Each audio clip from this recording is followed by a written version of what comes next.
사기 강의 48번째 시간입니다. 우리나라 사람들은 열의를 다해서 열정적으로 무엇인가를 하는 것을 높이 평가하는 경향이 있습니다. 그래서 신앙생활도 세계의 다른 어느 나라보다 열정적으로 합니다. 물론 이것은 좋은 일입니다. 하지만 말씀에 대한 바른 지식에 근거하지 않은 종교적 열정은 오히려 하나님이 원하지 않는 파괴적인 결과를 가져다 오기도 합니다. 먼저 첫 번째로 1절에서 7절의 말씀을 보시면 어리석은 맹세를 하는 것을 볼 수가 있습니다. 1절에서 7절 말씀 우리 한 목소리로 합독하겠습니다. 시작. 이스라엘 사람들이 미스바에서 맹세하여 이르기를 우리 중에 누구든지 딸을 베냐민 사람에게 아내로 주지 아니하리라 하였더라. 백성이 베델에 이르러 거기서 저녁까지 하나님 앞에 앉아서 큰 소리로 울며 이르되 이스라엘의 하나님 여호와여 어찌하여 이스라엘에 이런 일이 생겨서 오늘 이스라엘 중에 한 지파가 없어지게 하시나이까 하더니 이튿날에 백성이 일찍이 일어나 거기에 한 제단을 쌓고 번제와 화목제를 드렸더라.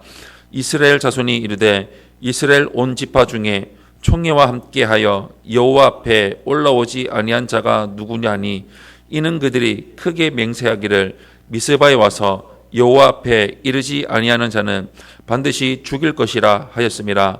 이스라엘 자손이 그들의 형제 베냐민을 위하여 뉘우쳐 이르되 오늘 이스라엘 중에 한 지파가 끊어져도다. 그 남은 자들에게 우리가 어떻게 하면 아내를 얻게 하리요. 우리가 전에 여호와로 맹세하여 우리의 딸을 그들의 아내로 주지 아니라 하였더라. 아멘. 만약 이스라엘의 율법의 가르침에 충실하려고 노력을 했다면 기브아에서 레위인의 첩을 죽게 한 불량배들만을 색출해서 징계하는데 최선의 노력을 다해야 했습니다. 끝까지 불량배들을 두둔하고 항전을 결의한 베냐민 지파 때문에 전쟁을 피할 수 없었다고 인정을 하더라도 베냐민을 진멸하다시피 살육한 것은 매우 잘못된 행동이었습니다. 여기에 이스라엘 사람들은 더 심한 잘못을 저지릅니다. 베냐민 사람과 통혼하지 않고 이 전쟁에 동참하지 않는 자들을 죽이겠다고 맹세한 것입니다. 이는 베냐민을 형제로 인정하지 않고 이방인으로 여기겠다고 하는 선언이며 형제와 전쟁하는 데 동참하지 않은 자들은 원수로 삼겠다는 맹세입니다. 그런데 어이없게도 이 맹세는 하나님께 번제와 화목제를 드리는 과정에서 이루어졌습니다. 원래 번제는 하나님께 헌신을 맹세한다는 의미를, 화목제는 하나님 앞에서 서로 용납하고 하나가 된다는 의미를 가집니다. 그러나 이들은 오히려 제사를 드리면서 형제를 저주하고 죽이기로 맹세했습니다. 이는 하나님의 임재 앞에서 드린 서약이 아니라 전쟁으로 인한 흥분 상태로 인한 맹세였다고 말할 수밖에 없습니다. 진리에 근거하지 않은 종교적 열정은 이처럼 매우 위험합니다. 하나님의 법도가 완전히 우리 안에 녹아들어 있지 않으면 언제라도 이들 이스라엘 사람들과 같은 어리석은 선택을 할 가능성이 있는 것을 기억하시기를 바랍니다. 두 번째로 8절에서 15절의 말씀을 보시면 가증한 실행을 하는 것을 볼 수가 있습니다. 8절에서 15절 말씀 우리 한 목소리로 합독하겠습니다. 시작.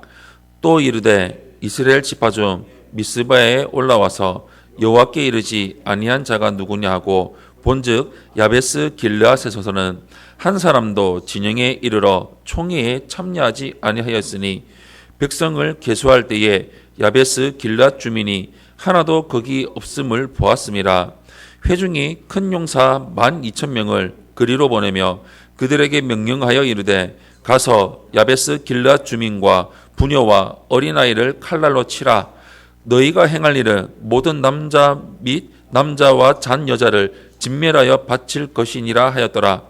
그들이 야베스 길앗 주민 중에서 젊은 처녀 400명을 얻었으니 이는 아직 남자와 동침한 일이 없어 남자를 알지 못하는 자라.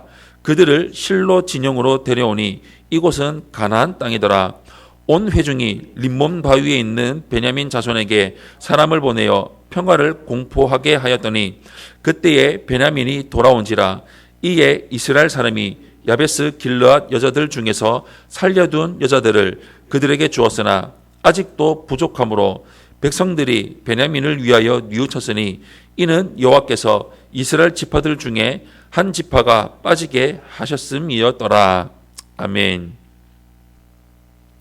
이스라엘은 요단강 동편 갓 지파의 야베스 길르앗 사람들이 베냐민과의 전쟁에 참여하지 않았다는 것을 알게 되었습니다.